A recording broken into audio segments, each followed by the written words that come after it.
The Bamboo Project Podcast starts in 3, 2. Welcome to the Bamboo Project Podcast. My name is Donovan Gray, the future $10 billion man. On the way to 10 billion, I decided I'm going to help create 1,000 millionaires, including myself. And not by being a guru or selling a course, but by doing the things I already love to do every day and documenting the journey to get there. I figure I'll make all the mistakes so you don't have to. My name is Donovan Gray, and this is how I will turn my life into a living. I like to start off by giving a shout out to all the people rocking with us and supporting the channel. We really appreciate you. We are currently streaming on all major streaming platforms such as Apple Podcasts, Spotify, Google Podcasts, Anchor, you name it, we on it. And if we not on it, we about to be on it. For everyone listening to this podcast and not watching it, you can find us on YouTube at The Bamboo Project. We have over 400 videos on our channel. You want to learn real estate? We got that. You want cooking tutorials inspired by Dr.Sebi? We got that. Travel and lifestyle vlogs? Got it. You want makeup and hair growth tutorials? Got it. Basketball? Got it. Turo? Got it. It's everything us. All the parts of the journey that don't make it to YouTube will be on our story. You can find me on Instagram at Donovan Gray, DONIVANGRAY, and my phenomenal, beautiful, amazing girlfriend, Anita Byrne, ANETABURN. The Bamboo Project is about turning your life into a living by making money off the things you already do every day. We made different playlists for all the things we are into, and you can find all of those links in the description box below. This may be your first time here, and if it is, welcome to the family. But for everyone else, this is chapter 3, page 112. Okay. This podcast has 4 different segments. We have the life update, episode playback, Donovan's questions, and the topic of the day. All video and audio timestamps will be in the description box below. It is May 11th, and it is 3:24 p.m. Today's a Wednesday, so as y'all know, we normally do this on Tuesdays.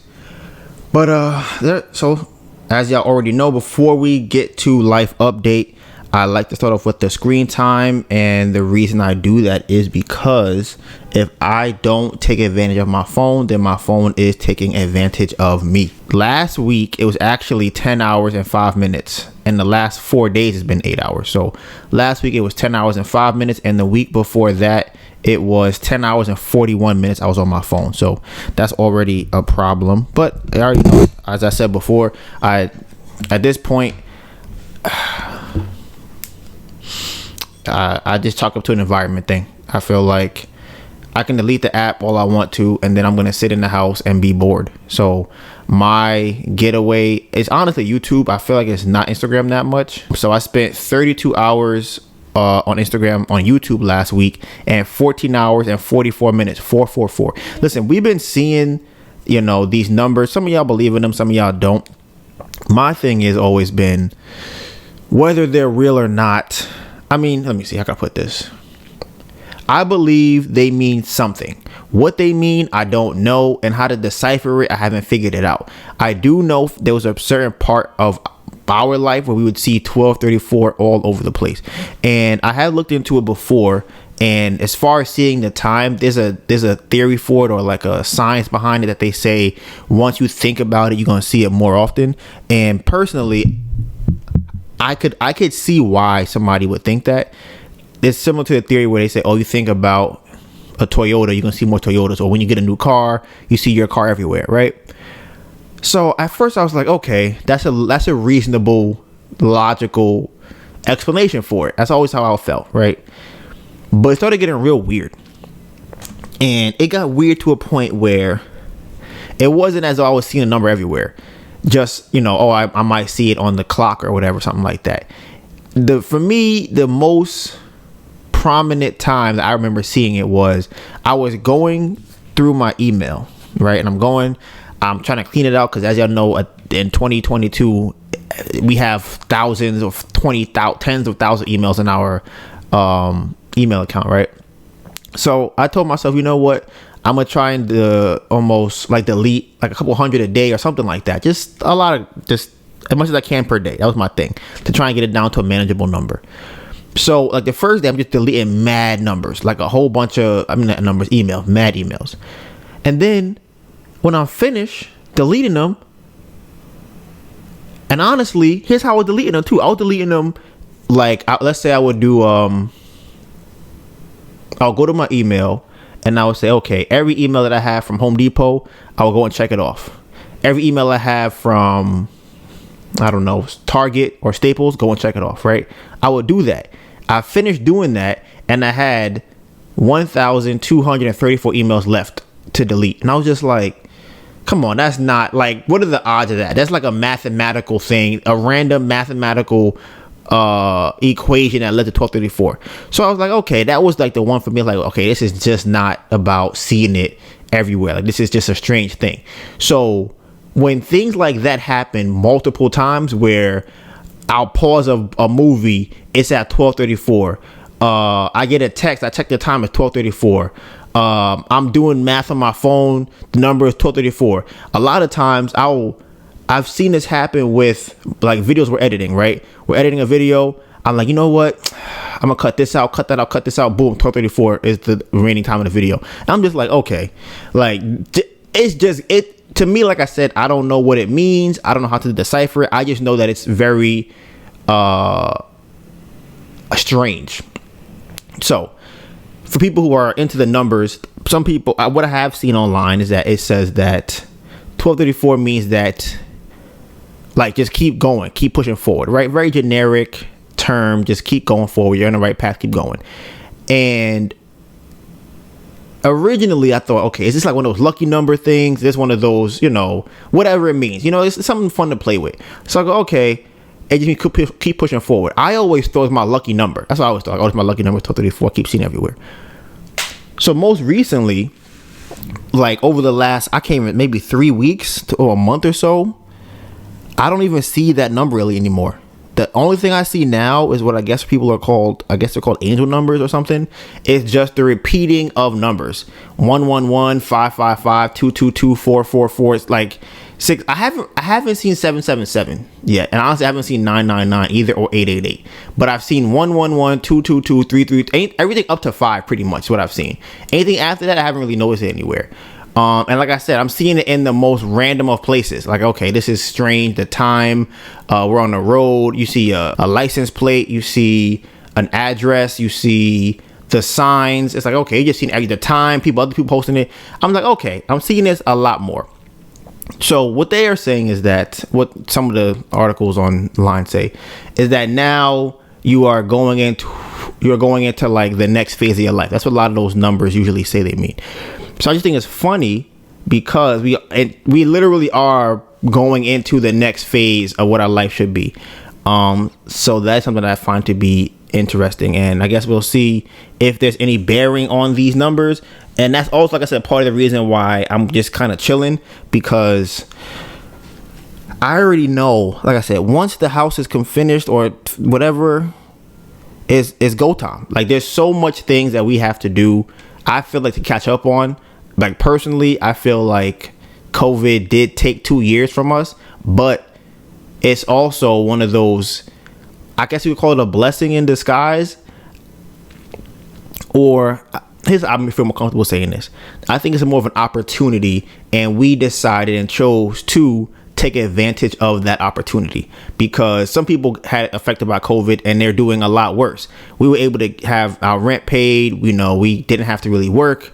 There was unemployment. There was a lot of things that kind of kept us afloat for us to, I guess, figure it out. Because funny enough, if you also really think about it, right before I quit COVID, no, that's not true. That's actually not true. During the, like, right when COVID kind of started, didn't it start in like February? Like November. I mean, I guess it hit here in like early January and stuff. Because I didn't quit working until like the end of the year. Right. So COVID was hitting overseas and was here like undercover around that time. It was a down low I was disease. Working at Amazon. Yeah. So here's how the origin was. Y'all can see it on the older episode of the podcast. That first year or so of COVID, the money I was making was through the roof. I'm talking about hundreds of dollars a day as a bike messenger, right? But then I guess I don't know if I would say when COVID ended, because I've been working for about almost 2 years now, about a year and 6 months or something like that. Around that time, the pay started going down. They started changing up different rules and stuff, and somebody else got bought by somebody else. And I was like, you know what? I can't. It doesn't make sense to be outside all day, working every day, all day, to make $200 a day, to possibly make $200 a day. I'm working from 8 o'clock in the morning to 9:30, 11 o'clock at night sometimes. And I might come home for 30 minutes to an hour to get something to eat and go back outside and keep working. And I only make $200. So I'm like, something seems off here. Like, that doesn't see that. I can't maintain that. So I decided to quit. So like I said, that can be seen as a blessing or a curse depending on how you look at it. But like I said before, it was an opportunity that we took advantage of. But I do still feel like that's 2 years that was just kind of gone. But I don't know where we would be if we didn't have those 2. I don't know what would have happened. I can't say for sure. And it's funny. Now that I think about it, the reason why I ended up quitting Amazon is because, remember, people wanted to have more full-time opportunities and stuff. And I only wanted to work part-time, so the current model worked for me. So it was like they had 4 shifts broken up into like 4 hours out of the day. And pretty much what they did was the 2 middle shifts, they made it 1 8-hour shift. And then you could only do a 4-hour shift in the beginning of the day or a 4-hour shift at the end of the day. Yeah. So like from 5 a.m. to 9 a.m. or from 5 p.m. to 9 p.m. And I wanted to work both shifts. Yeah. So it's like, I remember I was very upset, and I was on a train talking to you like, I don't know what to do. This will make sense. If I want to work a certain amount of hours, I have to go in every single day to hit that amount. If they do it like this, and then I remember you were saying like, what if you just don't go to work? You could look at it as us being forced into what we did. It's up to people to kind of discern how they look at it, because I think it's funny. I've talked to different people, right? Some people have say, yo, y'all are like one of the most unluckiest people I've ever seen. Like, y'all have the worst luck. And then somebody else may say, yo, y'all are like so lucky. I have no idea how much luck you guys have gotten like over the time period. So, you know, I just think it's a funny perspective of how you look at it, because people listening to this will definitely hear y'all are lucky, and other people will hear y'all are wildly unlucky. So yeah, that's that. But Melissa, before I go to that, my average pickups for last week were only 80 per day. That's actually good. It's under 100. That's really good. It's probably because I was spending more time on YouTube when I was doing it. But yeah, what was your? We also went to Philadelphia last week, I think. So yeah, what was your screen time? My screen time for last week was, just had it, 4 hours and 14 minutes. Wow, so low. Yeah, I didn't drive as much last week. So, my most used app was Instagram for 6 hours and 42 minutes. Second most used app was TikTok for 3 hours and 13 minutes. Then Safari for 2 hours and 29 minutes. And I didn't fall asleep on my phone. Oh, like you always do. Right. You wanna know what it is? I've been playing my Switch. Oh yeah, listen, I know. Listen, I don't have a.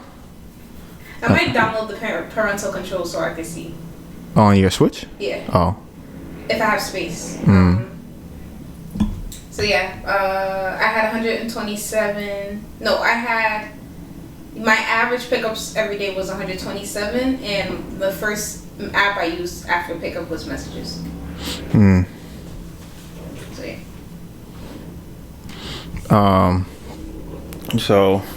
So yeah, bro. I tell you, I hate, bro, people that have those cars. It blows mine so much. Why do you want your car to be that loud? It's Phantom and Agent have that, and I'm just like, why? Like, oh my god, it's like, I don't know. It could be a personality thing. Being that obnoxious to me, is just not what it is. Having my car be that loud, I can hear it from 10, 15, 20 blocks away. Why? Does it make you feel better? The car is loud. Jesus Christ. Bro, I have Tori just sent me a link from Joe Rogan that says, oh, ha ha ha.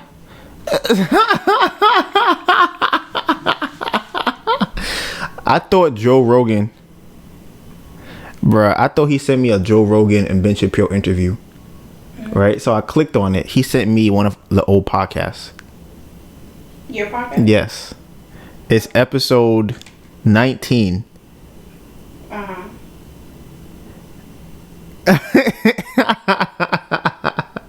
He said, it says, why do certain women get raped? Ben Shapiro exposes his racism on Joe Rogan. He said, hey, bro, I understand what you're saying in this video, but this is the kind of shit people go back and pull out once you've made it to use against you. Might want to think about removing it. I want you to keep winning for years to come.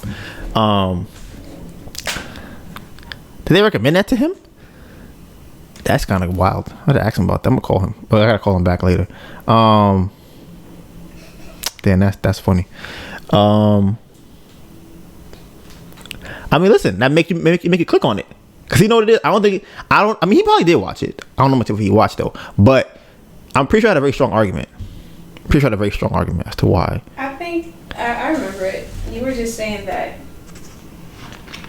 pretty much is like.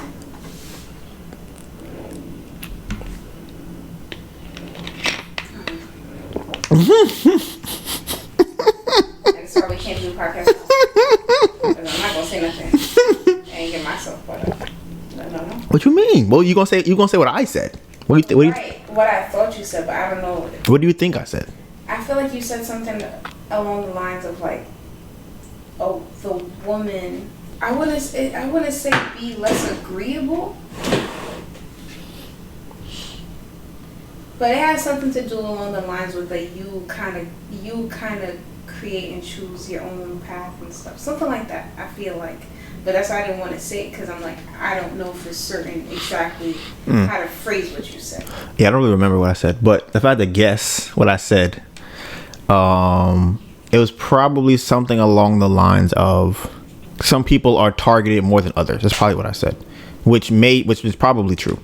Now, who was targeted more than others would be harder to say, but my assumption is of how men operate, and I don't think that.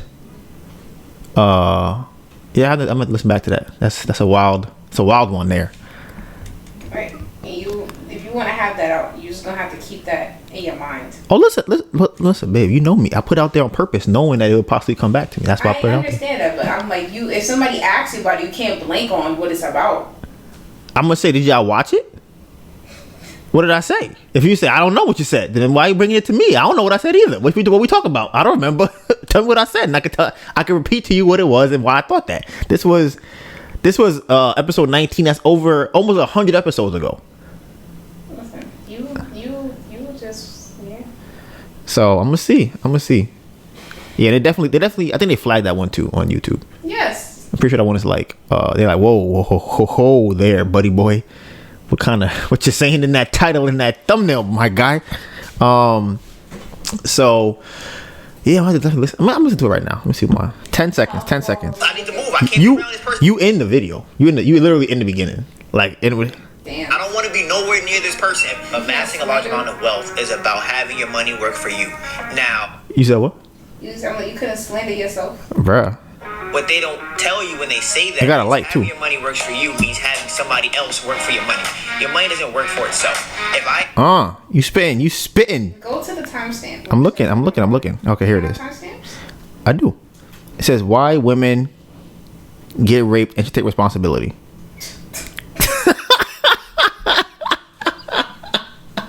Nah, that's something you have to have in your brain.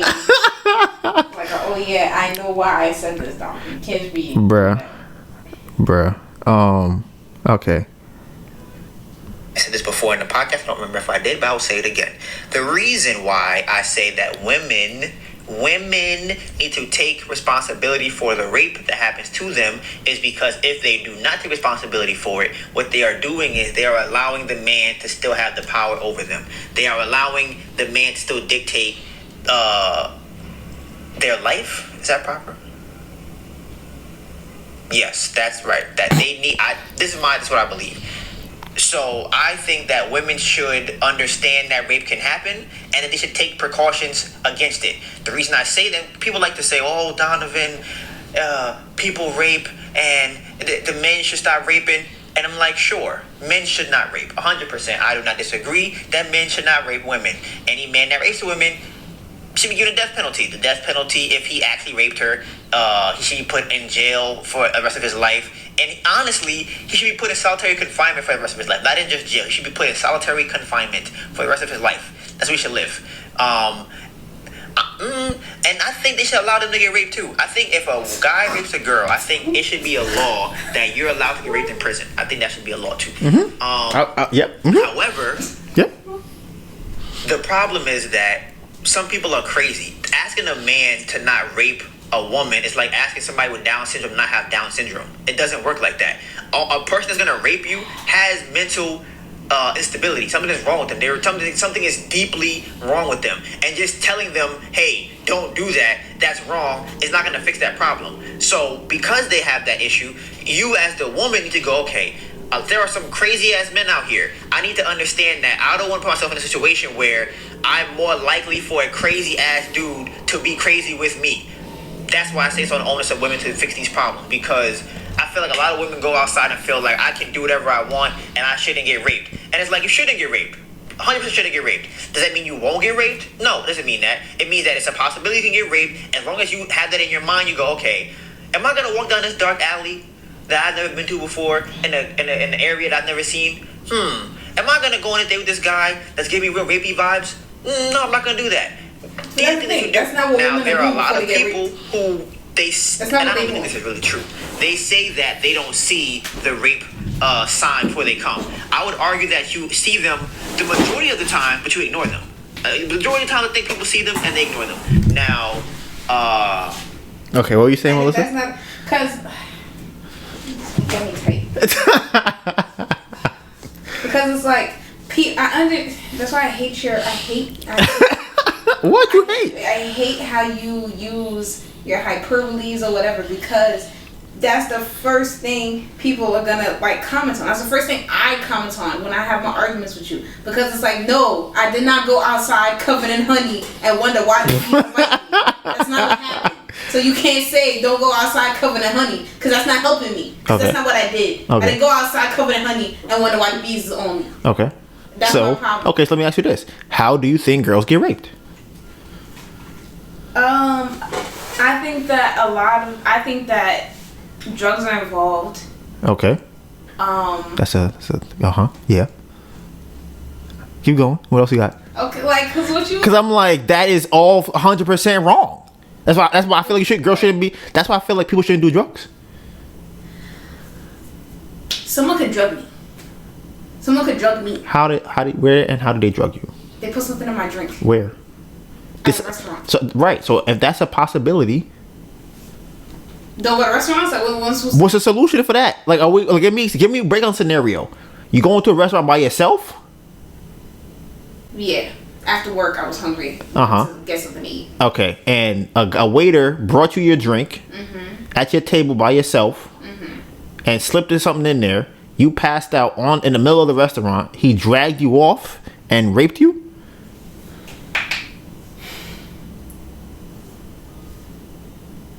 No. So what's this? Okay, what about Gabrielle Union? Someone robbed her place of work. And raped her. Yes, that is the scenario. What should she do? I forgot that story, but let's just say that person breaks in with a gun into your house, into your place of work, and they say, go in the back, I'm about to rape you. They might not say go in the back, I'm about to rape you. That may not be what they say to you. Okay. They might say go in the back. They might tell you to take your pants off or spread your legs. Or if they say anything to you at all. They might tie you up. I don't know. Okay, yeah, give me something. Okay, so you come in with a gun. They go, hey, go over there. You go over there. And then they rob the store. He was there to rob the store. And then he raped her. But I don't. Okay. Yeah. Okay. Because this is what my mindset is at, right? It's similar to the Kanye West slavery was a choice thing, right? Should I say it? Should I say it? I have no hope. I'm not gonna say it, but what I was gonna say is, I don't think that's a bad choice if it's between life and death. I think if somebody wants to choose that over death, I think that's fine, and I think it's up to the person to decide that.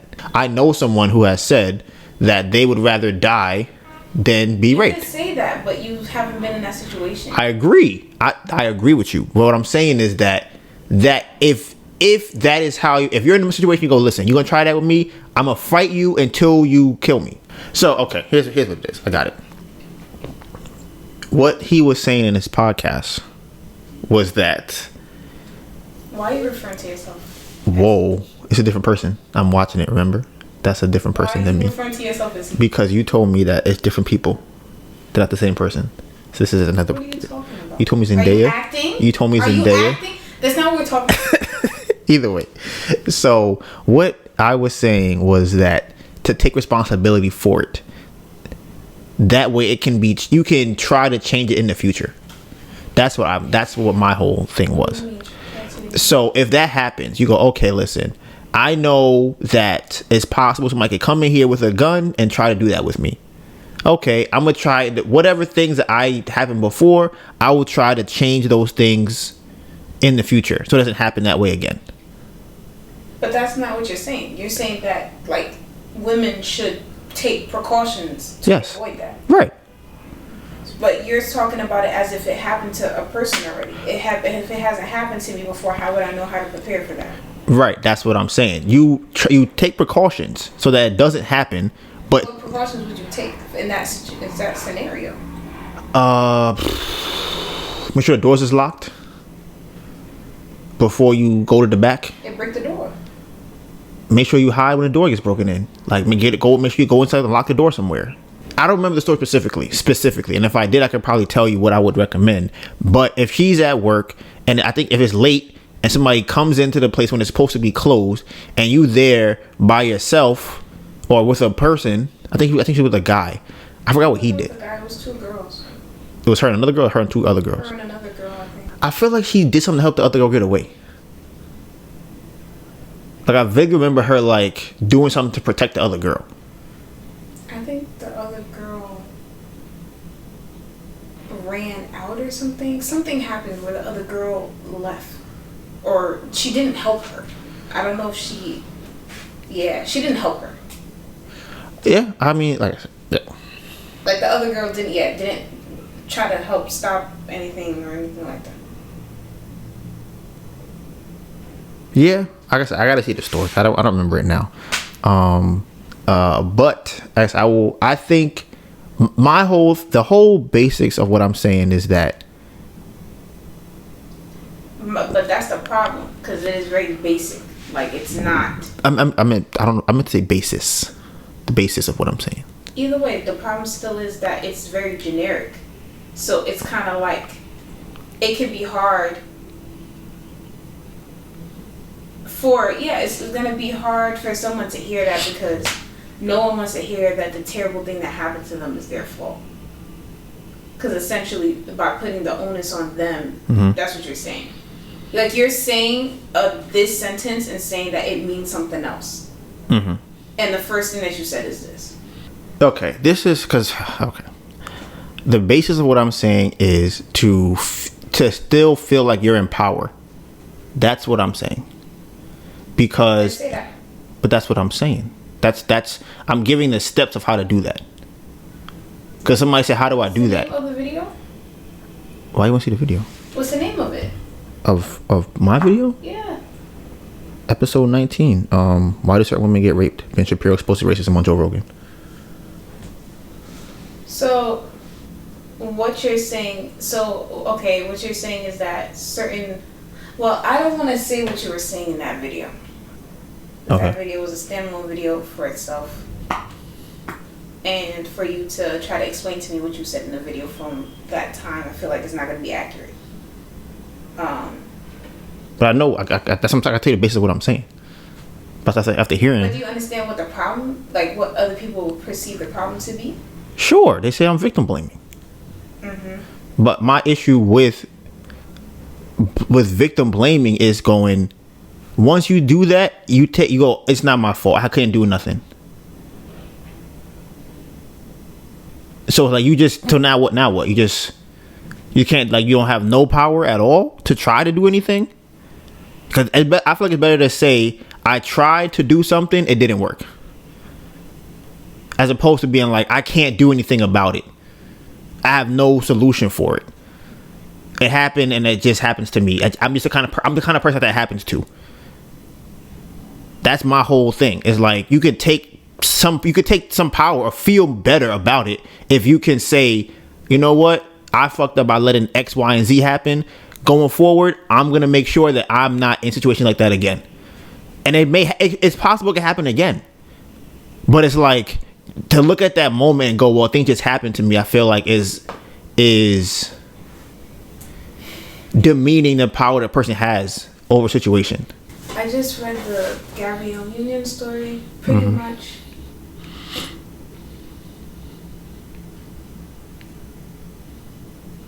Yeah. I don't know, it makes me feel uncomfortable, so I don't want to say it. What? Yeah. How you? I'll tell you what it says. But Okay. I'm like, it was her and another girl. The guy had, I think he came in right before they were supposed to close the store and didn't leave. So he made them go into the back and he told them to take their clothes off. One girl didn't, she did. So he had put them both in the bathroom and then told her to come out. who, Gabrielle? Yeah. And that's when he started Did what he raping did. her. Yeah. He had put the gun down. He had told her to pass it to him. Gabrielle. Yeah. And she shot at him. But she missed. So he punched her, took the gun from her and put it, pointed at her, but decided not to kill her. And when she shot at him, and that whole thing was going on, she was screaming for the other girl to come out to help her, and she never came out. Oh, that's what happened. Do you think there's anything she could have done in that scenario?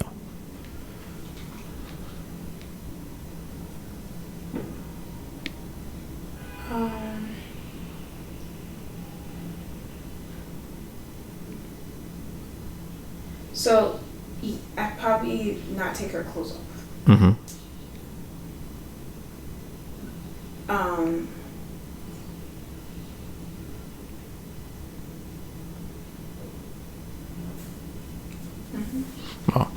So that was one thing I thought about. The other thing, once she told him to leave and he said no, lock yourself somewhere else.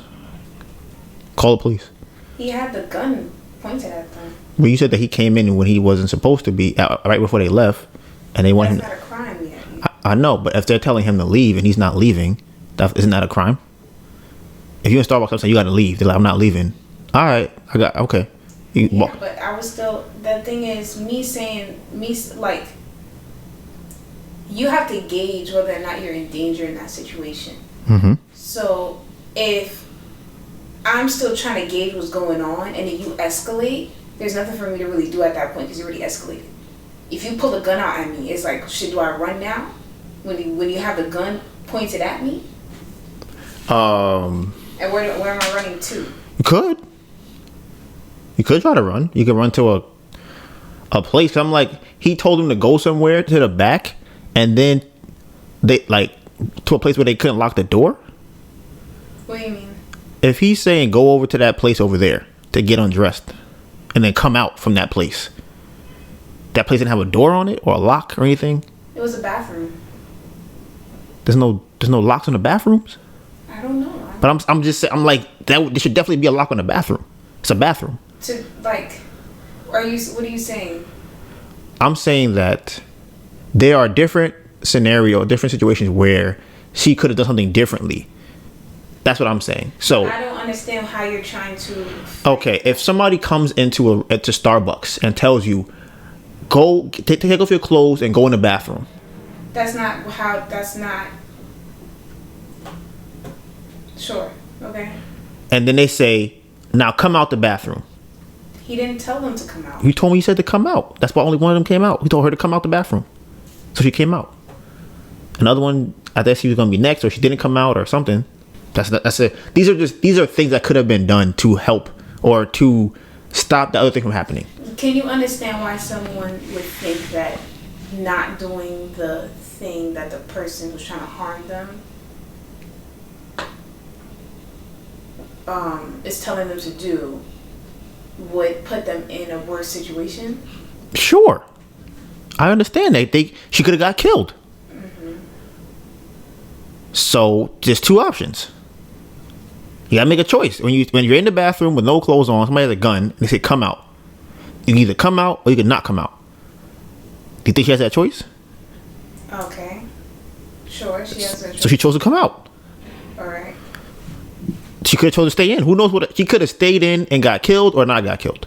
Okay. She could have chose to go out naked and possibly nothing would happen to her. Okay. Or something could happen to her. So that's why I'm saying that at different points of that story, there are things that I could advise someone to do differently. Right, but just because you could advise someone to do something differently in those situations doesn't mean it will change the outcome. Absolutely. Okay. That's what I'm saying. What I'm saying is that is the person trying to do things to prevent the outcome?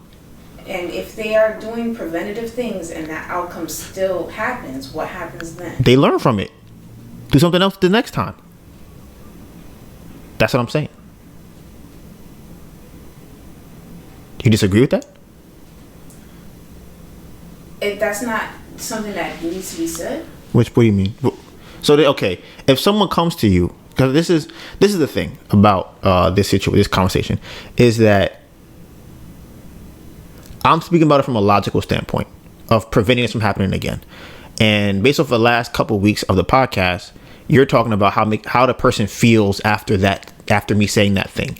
Right. I'm not talking about how they feel, because how they feel is not going to change whatever happened to them. How they feel to me is irrelevant, because if my daughter comes to me and she got that happened to her, I guess that could be a solution to make her feel better. I guess. So yeah, I guess that would be. Yeah, that's a different. So I guess I can see the problem. The problem is that the solution I'm solving is not the solution that needs to be solved.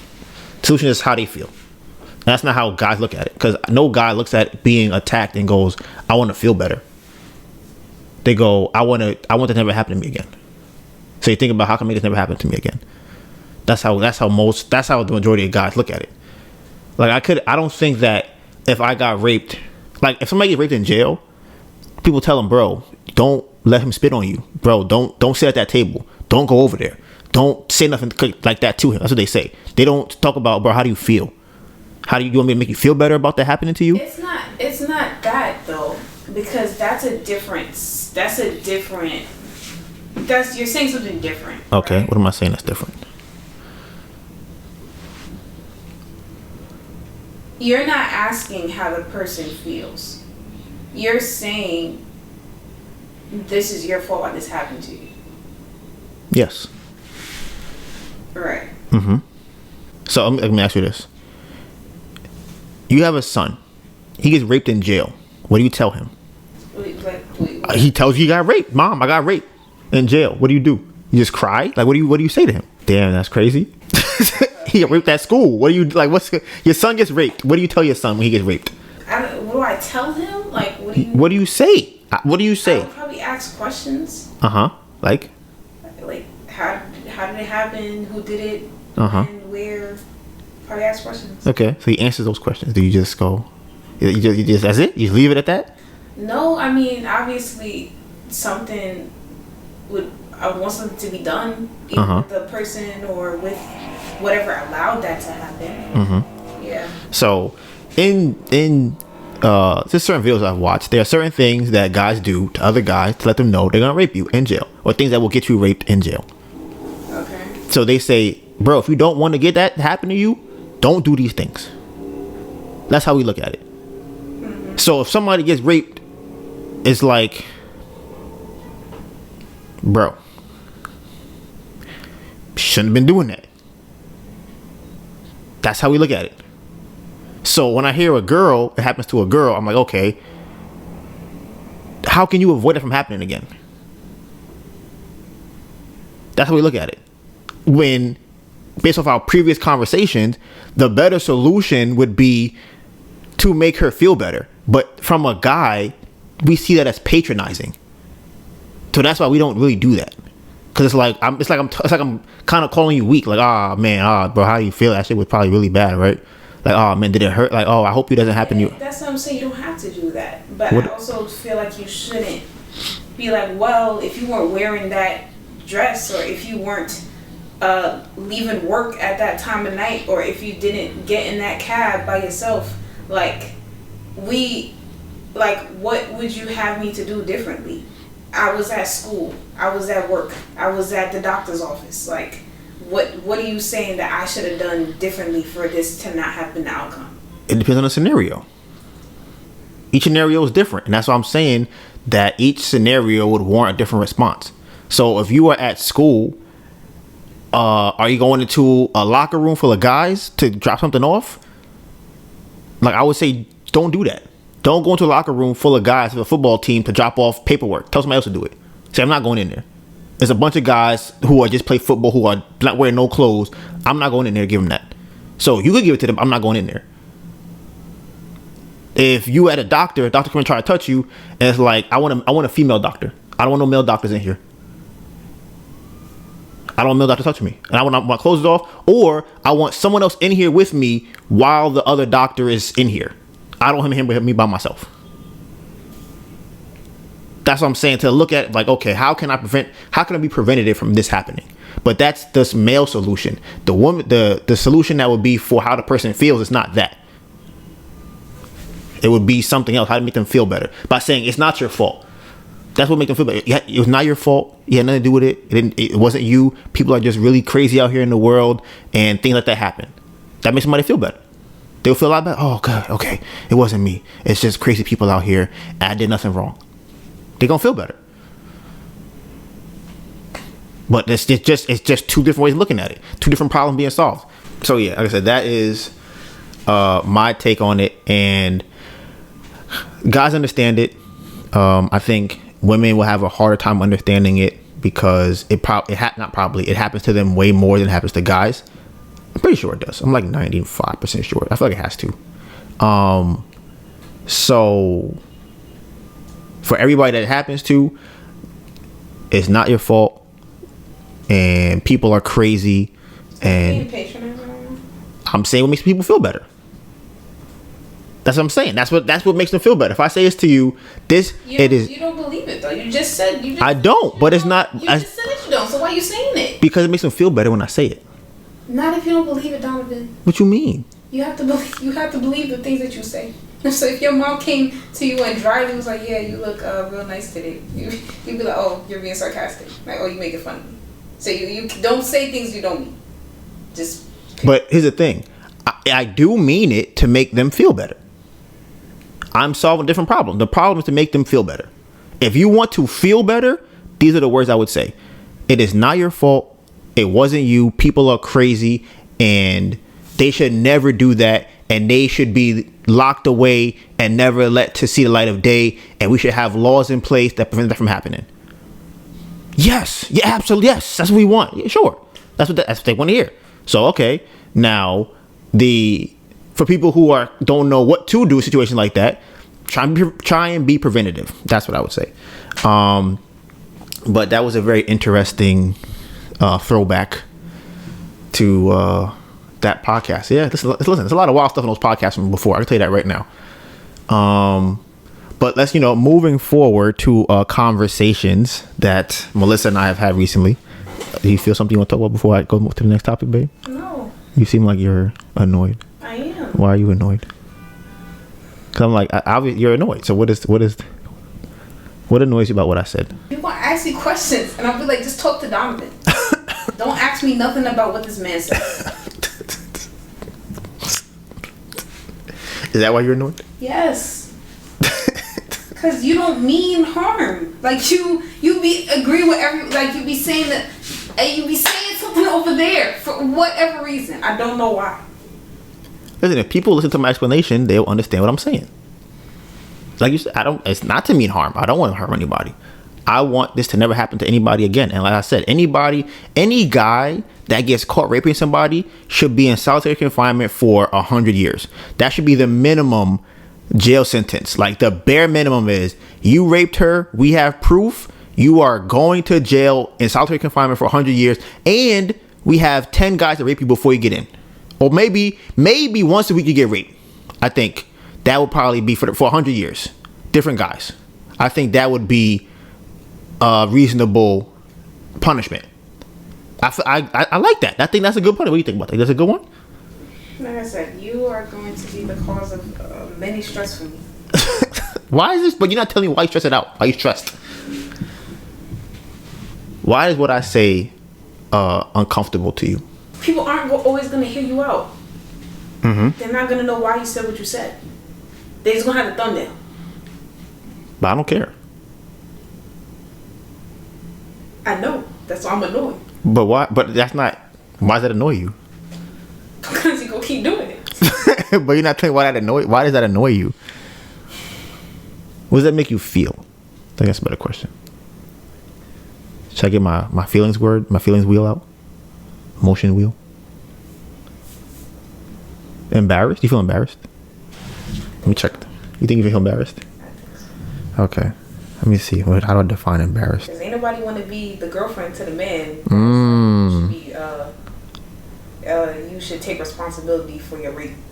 Okay. So embarrassed means to cause someone to feel awkward, self-conscious, or ashamed. Do you feel any of those words? Ashamed or awkward or self-conscious? I would say so.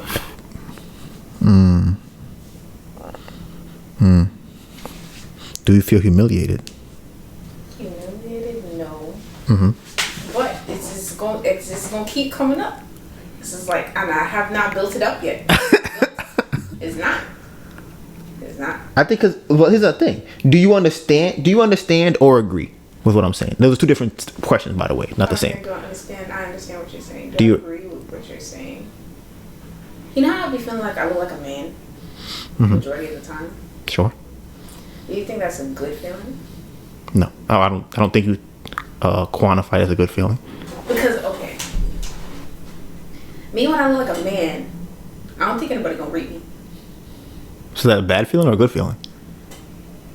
It is. I feel bad looking like a man. But you feel safe. Sure. Okay. Right. I do feel safe.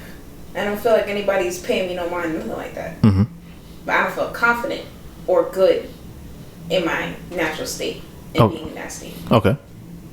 When I feel attractive, when I feel feminine and feel good internally, I now have to worry about what might happen to me outside. Yes. So, I don't like that.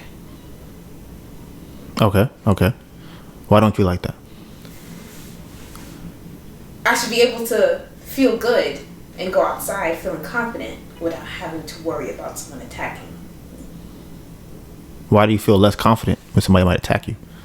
It's not feeling less confident when somebody wants to attack me. It's based off of how I look makes me feel more or less confident. Okay, so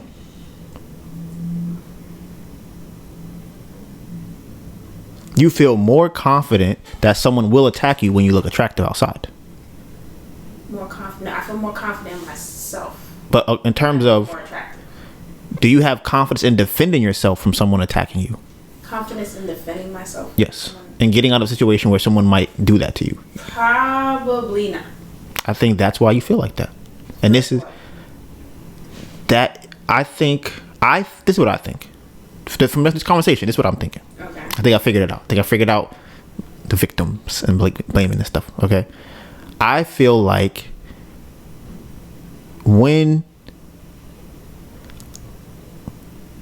a victim is blamed, or in your scenario, when you go outside and you look attractive and people want to give you attention, you don't have the tool set to deal with that. So it's uncomfortable because you're like, I don't really know what to do if someone were to try something with me right now. I don't really know how. I feel vulnerable because I don't know how to handle this. Someone comes up to me, they grab my wrist, they shout at me, say, hey, sexy, you got a fat ass. They say, hey, come over here, let me talk to you real quick. In those situations, I don't think that you know what to do when that happens. So I think if you, let's say you were a high level boxer or fighter or something, you would probably feel a lot more confident in situations. Like, I don't think you would feel like, okay, something's gonna happen to me at these different places because I know how to defend myself. And it could be with words, it could be with actions, fighting, whatever, or avoiding like situations, being able to discern when somebody is acting strange. And that's my problem that I have with women in scenarios like this, because I feel like a lot of times, because women are allowed to be protected, I think they don't look at themselves they don't look to protect themselves as much. How I think about protecting myself, it's not physical. What is it? I can also handle someone either like someone saying something to me or like that aspect of it. But I think that if someone were to grab me or try to manhandle me, for me to get out of that, like based off of my physical strength, I feel like I'm not prepared for that. Okay, I think physical strength is a part of it, but I also think it takes more than just being stronger than another person. I think it takes. I don't think it's like, I'm not saying that it's being. I will have to be stronger than them. I just don't have either the tools or the. I was gonna say nuance, like the. I don't know how I would protect myself being in a smaller stature than whoever it is that is trying to attack me. Right. And that's, like I said, I think there are different ways to do it. It doesn't have to be overpowering. I think there could be ways like, okay, I'm going to remain really calm while this is happening, and I can either use my words or okay, he's going to try to put me in a van. He's going to try and do this to me, try and do that to me. Okay, how can I maneuver out to it? Okay, somebody's coming. I'm going to run to that person real quick. But this is my problem that I have with women, or I mean most people in general, but we're talking about women right now, is that I feel like their first instinct is to just start screaming. Right, just start screaming and hollering, which is somewhat fine. That is a mechanism, but what happens when nobody's around you? That's when the problems come in. That's why it's like, I think that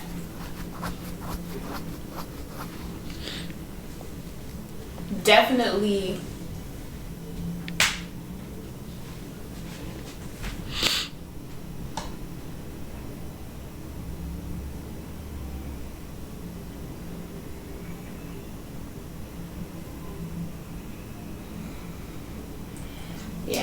me personally, I feel like more can be done on my part to make myself, because that's what I think it is. When I hear you say what you say, I equate that to like, okay, if I feel confident and beautiful and feminine when I look like this, and this is also what would cause more attention on me and get me attacked, versus when I don't feel like that, but I feel like no one would attack me looking this other way. Mm-hmm. You're telling me now that I can't go outside and be myself and look the way that I want to, whether it is if I wanted to look more what I call masculine or feminine or whatever. Mm-hmm. That's where my problem comes in, because like, oh, so I have to dress like a boy every day? You want me to wear men's clothes outside every single time I go outside? Because that's my outfit now, because I be chilling. Mm-hmm. But there's times when I don't want to wear that. There's times when I want to go outside, wear my crop tops and my skirts and my leggings and my this and my that. And yes, that would cast more eyes on me. So that's my problem, where it's like, for me, when I hear you speak, it's like, oh, so you're telling me I have to go outside looking one way and that's it, and that's going to be safe the rest of my life. I think that what would be more of a solution is to figure out how to make myself feel safe while being in my feminine form. And that's what I'm saying. That's what I'm saying, is that I think that the masculine energy has to be something that is internalized when you are in your feminine form outside. Maybe. And by yourself, because it's about feeling. I mean, I don't know if women feel powerful. I don't really know what that for women. I don't know what that feels like. It's not about changing what you're wearing. That is a way to draw less attention to you. And I think that's a common. Right. That's what everybody says to do. But the thing is, that happens a lot in countries where women wear, I don't know, hijab or I don't know what it's called, from head to toe. They can't see them. That still happens to them. So it's not always about what you're wearing, because I think what a person wears may bring attention to them here. And the thing that I'm more concerned about is, how do you handle the attention when it comes? What tools do you have to handle that attention? So now it's like, okay, you want to wear what you're wearing. Fine. Are you going to wear what you want to wear feeling feminine and going into an area where you are at a greater disadvantage? You can't run because you're in heels. You can't scream if nobody's around. It's dark. You can't, you want to wear the least amount of clothes in this kind of place? Is that what the plan is? Or... But that's part of the problem, because I don't think you could say, like, people be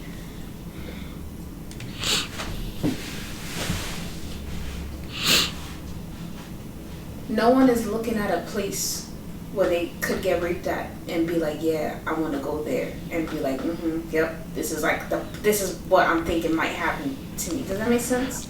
Okay, here's the thing. Like, I'm gonna go somewhere where I feel like I would be safe, and this could still happen to me despite that. That's what I'm trying to say. Okay, a couple things. I don't know what kind of place that would be. What do you mean? What place would you go to like that where that would still happen?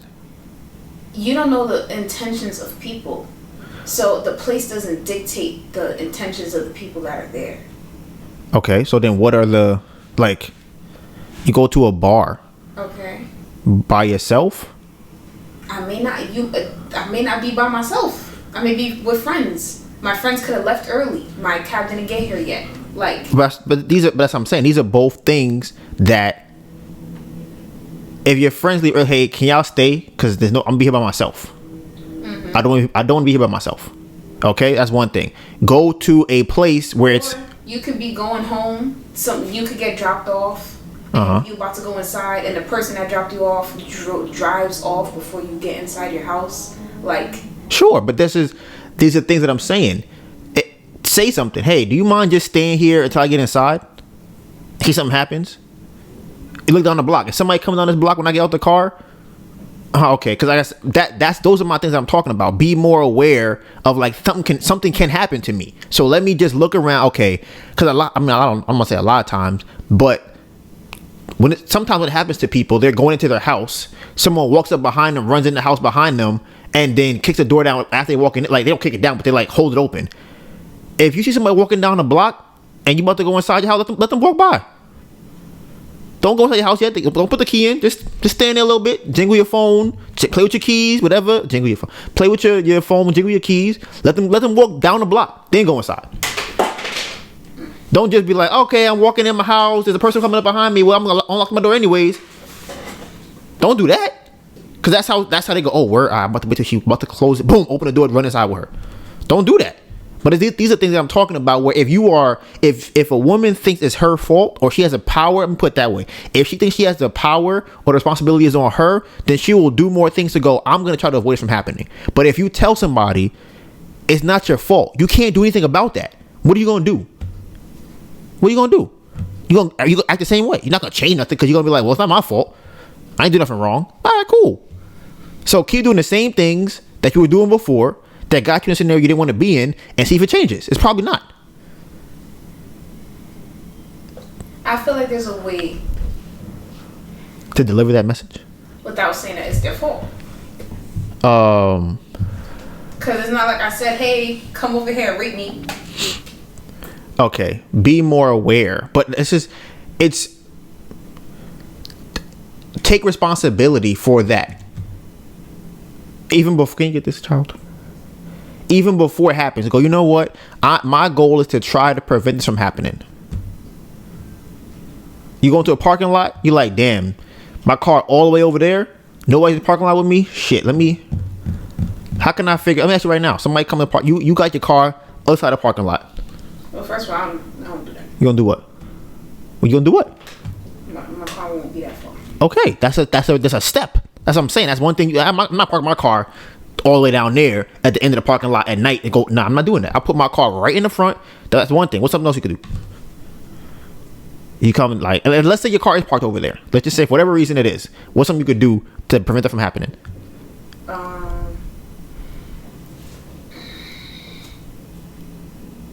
Can ask someone to escort you to your car. That's one thing.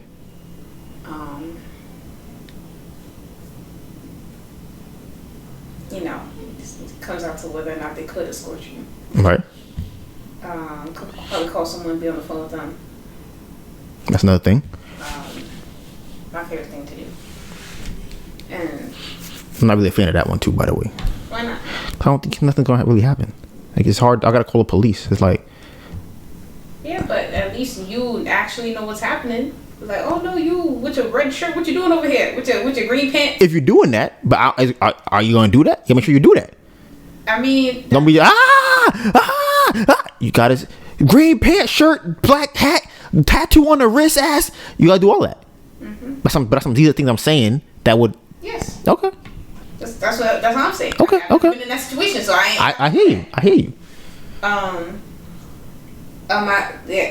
Probably having your location on, trying to have your phone on you at all times, maybe having an Apple Watch, something that they would have to kind of think about you taking it off, because I feel like it's easier to throw somebody's phone off. Mm-hmm. You're gonna have to take my watch off and then toss it. It's an extra step. Mm-hmm.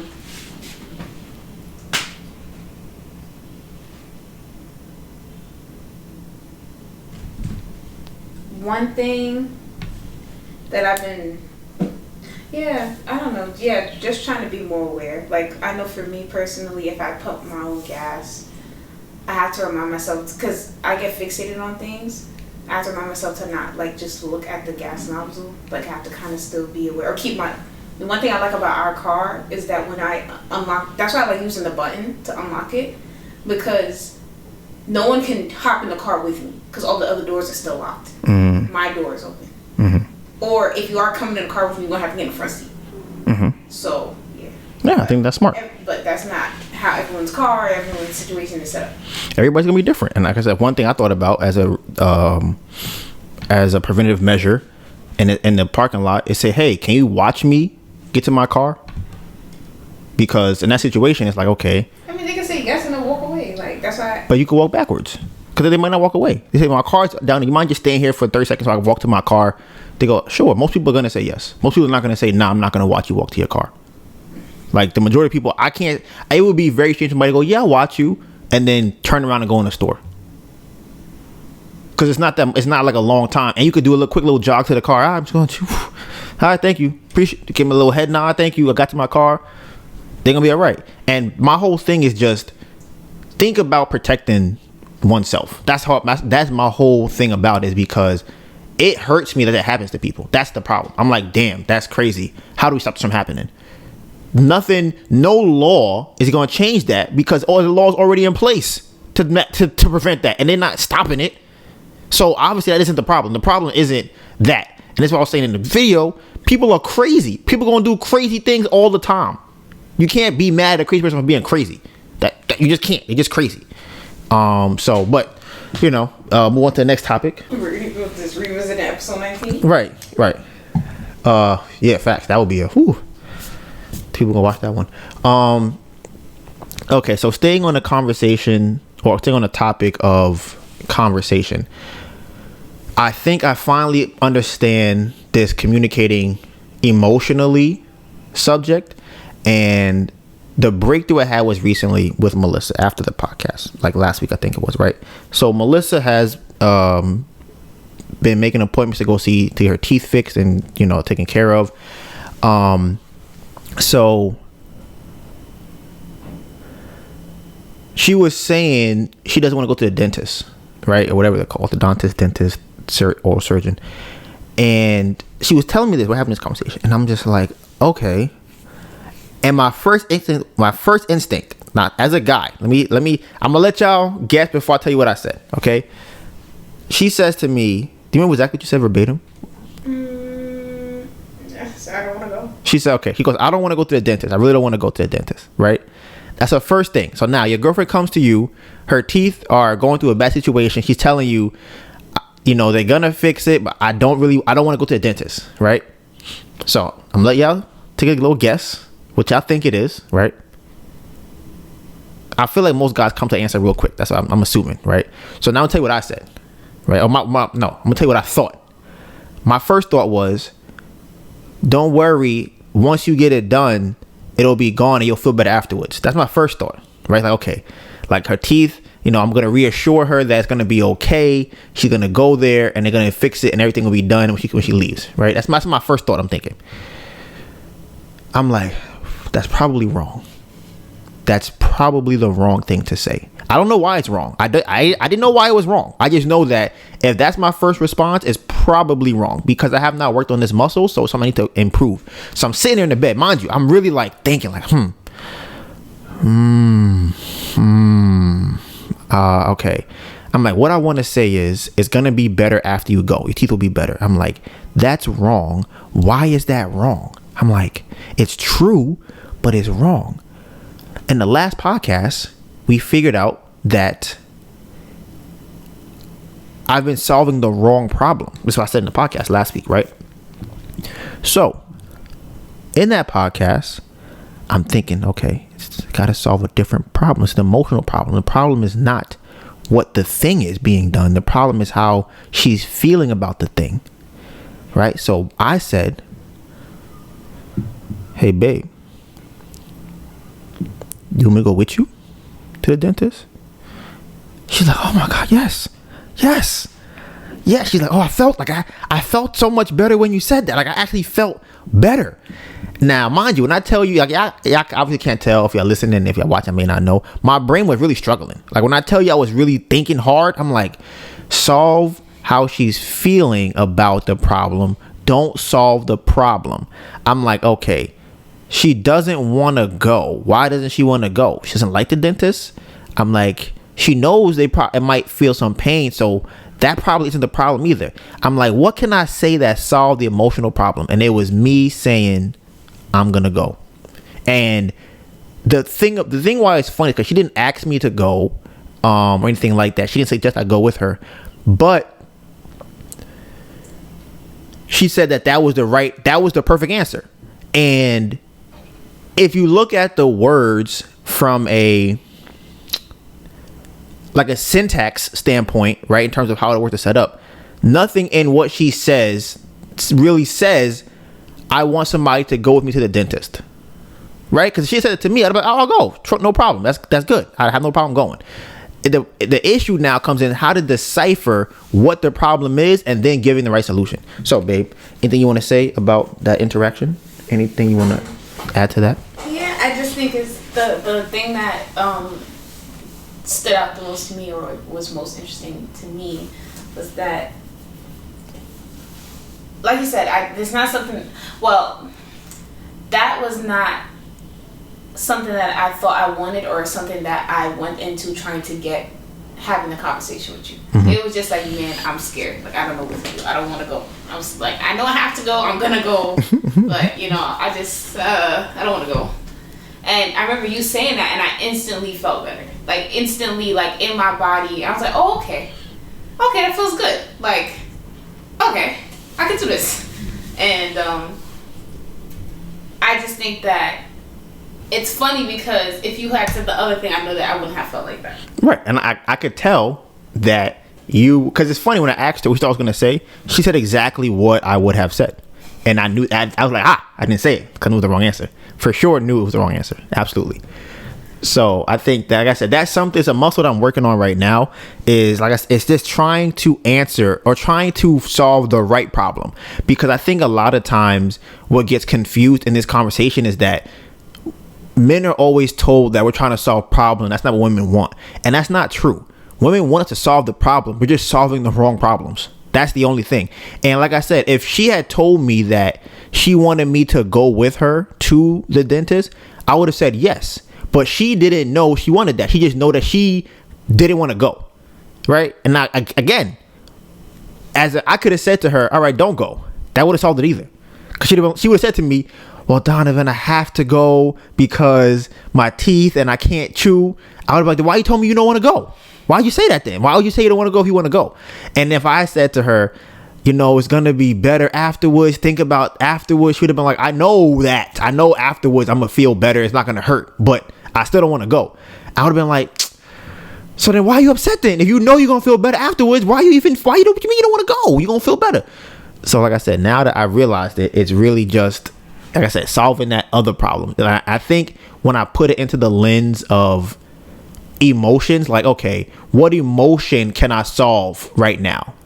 And the emotion I was thinking about was more so anxiety. I was like, okay, she's probably anxious about going. That's exactly what my thought process was, actually. I'm like, okay, what does Melissa feel about going to the dentist? I'm like, she seems like she'd probably be anxious. And I'm like, what would make her less anxious? And I was like, maybe if I'm holding her, I'm like, that'll make her less anxious. But I'm like, I don't think that's what she needs right now. I don't think she wants me to hold her. I'm like, she definitely wants me to do something for her. Like, do something. I'm like, okay, holding her is not it, but I got to be close to her. I'm like, oh, do you want me to go with you? Boom. Brain explosions. Like, it just went off. And I'm just like, wow, that's crazy. It was so crazy. That was literally my logic to get in there. I'm like, okay, she seems anxious. Okay, I got that. Now, how do you solve somebody's anxiety? I'm like, you want to give them comfort, and I'm like, a hug. But I'm like, now that wouldn't really make her want to go tomorrow if I give her a hug now. I'm like, I don't think that's gonna really work. But I'm like, maybe if I give her a hug at the dentist office, I'm like, oh, I can't do that if I'm not there. Oh, I go with you. And honestly, that's part of it too. I'm like, okay, if I can be there or hug her afterwards, like when she comes out, I think that would help too. And funny enough, it wasn't really about that, just more or less being there. So we learned something. Anything you want to add? Oh, okay. So she's having this Kool-Aid smile on her face right now. It's 4:44, by the way. I just checked my phone. I just want y'all to know. I just checked my phone right now. It's 4:44. I'm not saying that something's happening. I'm just saying that it says that on my phone. That's it. That's all I'm saying. Did you see the views? Yeah, 111 views on the last video right now today. There's something I'm saying. That's all I'm saying. Just random. And nothing in the house has nothing in this house has 444 on it for me to like subconsciously see it. So me checking my phone and coming up is like, damn, that's crazy. So that's that. Now the next topic, or I guess we'll do some topic. There was a documentary I watched on Vice the other day, right? And the documentary was about slavery and sharecropping. Now, for the majority of, I guess, like I said, last decade or so, maybe even before, I say last decade or so, I've never been on reparations. Right? I've never been like, oh, we need to have reparations. Like, we should have that. That's never been my thing. The reason why is because I know that if you give somebody with money, if you give someone who doesn't have money, and they don't have the knowledge about money, they're going to lose it. So what would happen is we would get all the money we're supposed to get or want. We would lose it, and people would go, well, we gave you the money. What you want us to do? Like, we gave you all the money you wanted. You gave it back to us. You bought a bunch of iPhones. You bought, maybe some land from somebody. You bought whatever you bought it from somebody. And the most things you're going to buy from somebody else, they're going to be white people. That's just the majority of that's just how it is. It's probably going to be majority white people you're buying stuff from. So at the end of the day, you're giving the wealth back to them. So it's like, and if you're not buying assets, it's even worse. So you go, okay. I'm like, we just need to figure out how to make our own money and stop trying to integrate. That's how I look at it. I'm like, listen, it's better to just figure out, make our own stuff and go from there. So I go, okay. I'm not really a reparations. I just like, F it, whatever. So I'm watching the documentary, right? And it's about a genealogy or genealogist. And for those who don't know, a genealogist is somebody that goes to kind of look at your history or family tree to kind of see where you come from. So this person is going through and looking at slave family trees to connect people and find out where their ancestors are from and where they currently are at. So she goes to this place in the Midwest or something like that, right? And there's a guy who is, I believe he's currently still a sharecropper. And so this is a very general statement of it, but he pretty much works on the plantation, on the field, and he gets to get free housing and like food and stuff, right? But he's still more or less picking cotton or watermelons or towing whatever, they plowing dirt or whatever. And I'm like, damn, that's crazy. I'm like, I read about sharecroppers in my history books from when slavery was over. We still have those? Like, that's kind of crazy. So now I hear the guy, he's talking, and I'm like, damn, like he's like, this is kind of like, what the fuck? Like, he's really out there doing this stuff. So then the guy, one of the guys that she brought with her as a younger guy, she had asked him like, hey, do you know about what's going on in the world as far as the push for like social justice and equality and things like that? He was kind of like, nah, not really. Like, I don't really know what's going on right now. And I'm like, damn, that's crazy. So you have this guy who doesn't have access to a lot of, I'm assuming, media, and he is just chilling out on the plantation, just, you know, working for free, I guess, and getting free housing. So that wasn't, to me, what really bugged me out, right? That wasn't the part that was like, I thought that was kind of crazy, but I am aware that there are some crazy things happening in America as across the world also when it comes to slavery. The part to me that really bugged me out was the guy that owned the house on the plantation, that owned the land. So they show this guy on TV. When I tell you this guy looked like a racist, like if I gave you a lineup of people and said which one of these guys is racist, you would pick him out 100% of the time. 100% of the time, you would probably pick this guy out, right?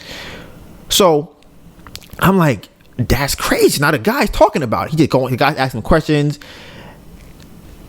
One of the things that he said, which is funny, the black guy who was a sharecropper had talked. Let's say the guy's name is Dave, the one who owns the land, and let's say that the guy who was a sharecropper, his name is let's call him John. I like John. So John, the sharecropper, is like, yeah, you know, Dave's a really good guy. You know, I don't have nothing bad to say about him. He treats us nice. We have conversation. He let me sleep on his couch or on his bed, whatever. He's a really nice guy, right? So then later in the documentary, they go to talk to Dave, the owner, right? And the young guy talking to Dave, he's like, yeah, man, I was just outside talking to John a couple minutes ago. John's a fucking liar. John's a liar. He always saying some bullshit. And I'm like, bro, what? I'm like, why would you go off like that? Like, what would you think that he would have said that would have made you look so bad that you have to vehemently defend or chastise him or insult him? I'm like, damn, that's kind of crazy. Like, the fact that you jump out the window and your response was to call him out his name and tell you that he's lying or whatever he was saying some bullshit. I'm like, damn, that's really crazy. So I'm like, okay, that's odd. Now here's where it gets a little bit odder. So he's in his house, right? This man has a painting on his wall above damn near his fireplace, right? On his library. And he's like, yep, that's my grandpappy right there. And I'm like, your grandpappy, he's a slave owner. Like, you have a slave owner in your lineage on your wall right here. Like, you probably met this guy. Like, and if it was his great grandfather or his grandfather, whoever the guy was, you can't tell me that didn't get passed down to you guys. You still have the same land. So and here's the thing that I always think is crazy too, right? Most people, the majority of people, I would probably say in America that are black, don't have books passed down to them from their family members. Like, yeah, you know, we used to write about life back in the day. We don't have that. We don't have none of that. This man got books from his family that used to write about what's happening in the books about their family. This is slave books. They got stuff in here. I'm like, bro, this is crazy. So I'm thinking, this guy has a grandfather or a great grandfather on his wall who was a slave owner, and this man even said that John's family used to be owned by his family, and he's still on the field, and you still own the field. I'm like, nah, bro. I'm like, nah, I draw the line at this. Like, I draw the line that, like, you gotta get some of that up, bro. Like, I don't care at this point if you directly were benefiting from your grandfather, and you telling me the guy who's related to them, who's their son, is still on the field today, bro. you got to come up with at least half of that acres, bro. I don't know how much you got to come up. It's a lot. You got to come off of that. So I'm like, I kind of understand reparations a little bit more. I'm like, I kind of understand the craziness, because I'm like, bro, and these Middle Western or whatever these places at, they still have legal slaves, more or less. I mean, if you want to call it a slave, whatever you want to call it, indentured servitude, whatever you want to put on it, it's another word for slavery without the beatings, right? For all we know, honestly. Because honestly, one of the guys was saying that maybe his grandfather or his father used to get, bruh, man, listen, I don't know how old that guy was. I have to watch, because I don't remember how old the black guy was. But he was saying that they watched one of the slave owners drag a guy out of the field, kill him, and like bring him back or some shit. And I'm like, you saw this? Like, as a kid, you were working here on the field and you saw this stuff. Because if you think about it, right? When did slavery end? 1835? What's the number? 1856? 18 something. Or 1862. Okay. So we're going with that. 1862, right? That's when slavery ended. So we in 2022, right? Let me get my calculator out for y'all. We in 2022. So let's say that this man that's on the field is in his, let's say he's 80. Let's say he's 75, right? So we're gonna do 2022 minus 75. This man was born in 1947, right? Let's say his dad was died in his 70s, right? So we're gonna do another minus 70, right? Boom. So his dad was born in 1877, right? His father, like his grandfather, two things. His dad was let off of the plantation 15 years after slavery ended, right? And as y'all know, that's when sharecropping started, because they were like, well, we don't know where to go. They're like, all right, bet, stay on the land. Every time you owe us money, or we will charge you for your what is it called, for the housing, and you just pay, at the end of the year, you just pay us back with the work, and we'll just keep that going for a while. They were like, all right, cool. If my father's father was a slave, you think my dad won't tell me stories that he told him? And I'm still here working? I'm like, bro, you gotta come up off that land. Like, I don't care if you owned it. I don't care what the paperwork says. You need to give some of that up. Now, here's some other things about the documentary that was kind of crazy, right? In the documentary, the guy asked him, like, yo, do you want, like, reparations? Or like land and whatever. He said, what I'm gonna do with that? Like, bro, I don't want that. I'm like, bro, that's crazy. And I'm like, he's not lying. Well, if you gave this man an acre or 2 acres of land, he has to now go out and find people to work on that land. He has to then plant things, buy things to put on the land to grow, and then he has to turn into a business. There are people who have not been sharecroppers, who have been to college and still can't start a business. So you telling me you gonna give this guy, if you gave me land right now, I'll be honest, I don't even know what I would do with it. If you gave me 5 acres of land, say, all right, Donovan, make some money off this, I'll be like, how? Like, what you want me to do? Like, you want me to plant a watermelon? Like, I don't even know how to grow nothing. I can't grow shit. I mean, I guess maybe he would know, but he has to hire people. He has to sit down and interview people to work on his land to then make money. And I'm like, this is why there needs to be reparations, right? So this will get a little deeper. I got some more stuff to say about this. So boom. This same guy is still pumping. Now, mind you, I'm gonna be honest with you, I don't really know much about the Confederate Army, the flag. I don't know about the war. I know that some people wanted to keep slaves, others didn't. That's the general basis of it, which I already know is probably not the full truth. The reason why I know it isn't the full truth is because I have not done my research on it. So I know that for most things, if I have not done my research on it, then it's usually I'm only being told what I'm supposed to be told. That's what I've seen. So I don't know anything about this war, really, right? This man has a book that is very popular down there about why the South was right in the war. Like, it's a book, almost like a Bible to them. And I'm like, yeah, they have a book. And he in 2022 was like, yeah, man, I still feel like we shouldn't have changed. We should have like, we was right. The North was wrong. And I'm like, bro, in 2022, you still feel like the North was wrong and keeping slaves? I'm like, bro, that can't be what you saying. I gotta buy this book, because I'm like, that you can't tell me, bro, that you trying to tell me that the reason that in this year you still think like, yeah, bro, we should go back to what we was doing back then. That's wild. So here's the climax of this everything for me, right? A lot of people, and funny enough that this even came up, because that's actually hilarious.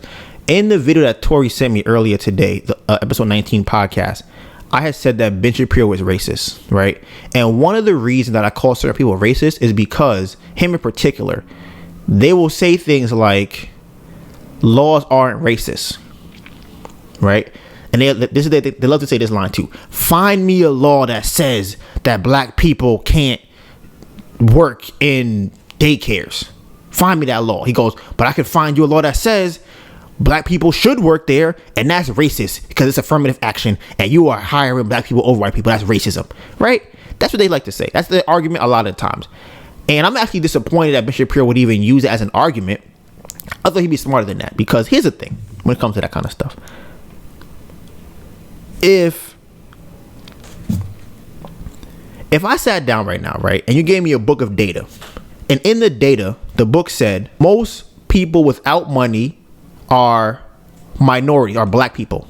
Okay, if I got a book that said that people without money tend to be black, I go, okay. Then it said people who have a higher rate of dying from diabetes tend to be black.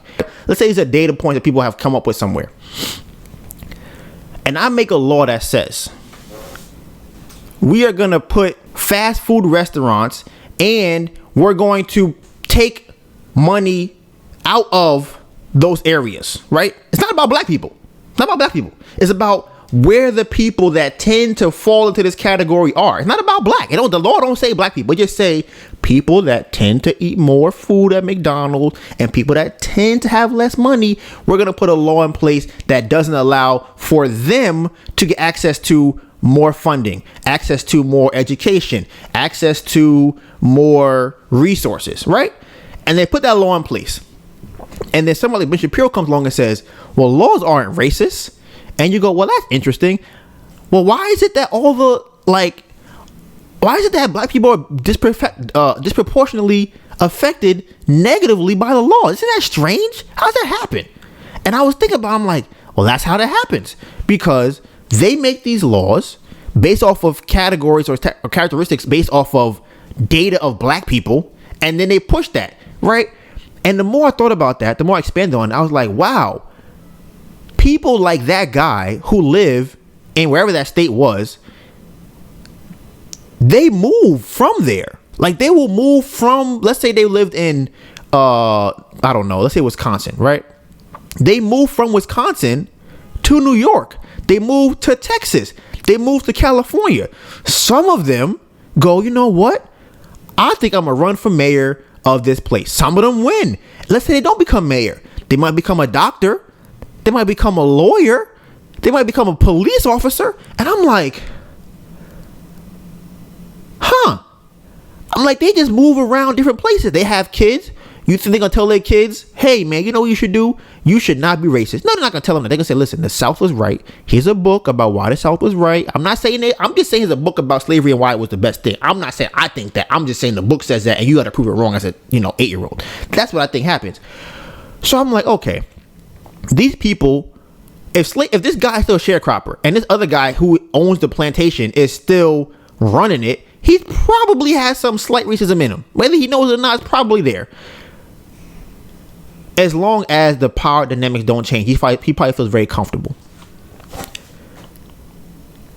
The more I thought about it, I realized that the majority of the laws that they're not going to say black people this or black people that, are going to be put in place disproportionately to affect black people. And there's no real way to find out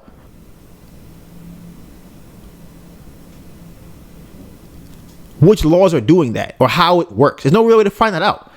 And that's when it hit me like, wow, the whole system is fucked up. And I'm like, that's how you build a system. You have nameless laws. You don't, because they're not really projected or pointed at anybody in particular. They're just laws that are based off of data that they probably have. And the only way to figure it out is to go, okay, what is the outcome of most of these laws? If you look at certain things, you go, okay, why is it that there are X amount of fast food restaurants in lower class areas as opposed to higher class areas? There's a law in place for that. There's a law. I don't know what it is. If you look it up, you'll find a law that says you can only have 2 fast food restaurants in this location, right? It don't say you can only have 2 fast food restaurants in this white area. It just say in the 19122 zip code, because of the regulations, you can only have 2 food restaurants. As they say, honestly, if I think about it, it's probably related to zoning. So think about that. The zoning laws are probably racist. I'm like, bro, this is crazy. I'm like, this is absolutely insane. Because normally, like I said, my whole thing is we're gonna have to figure it out. We're gonna have to just come up and build our own stuff. But I'm like, that's fine. We're still gonna do that. But in the process, bro, these laws they gotta be removed. Like, forget changing them. And and here's the thing. I think a lot of laws that are being changed are the obvious ones, like access to money, with the redlining, or laws about the jail system and how many people get years in jail. And perfect example, crack. They said that crack was dangerous. They said that we want to give people with crack X amount of years in jail. If they look at the data and go, who smokes crack the most, right? Let's they look at, and they go, oh, black people do. Oh, bet we make a law for that. Those are the most obvious ones, but there are probably thousands of the small ones that we don't even think about. I remember I watched somewhere that they had said,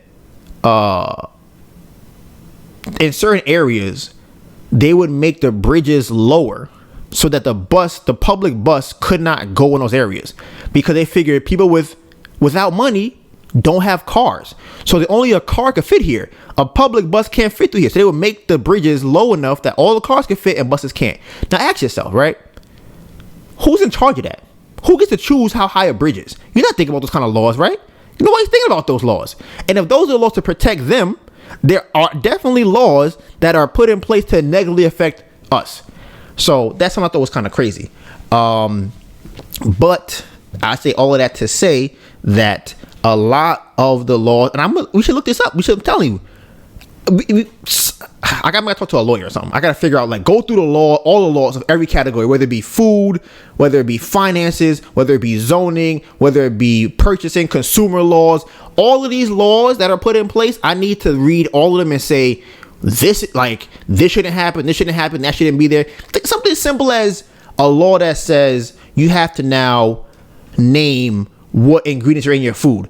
That shit may only say only in the Northeast. You're like, why only in the Northeast? Well, I don't know. That's what he said. Those things, it's just crazy. It probably gets super deep, but I don't look into laws that much. But I know that they're out there. It's just by, what is it called? The transitive property. Was it if A equals B, then A also equals, if A equals B and B equals C, then A also equals C. Transitive property. That's what I think that is. So that's that. I'm gonna wrap this podcast up here. Next week, I want to talk about letting a guy have sex with my girlfriend. All right, so be back here next Tuesday. It's my problem.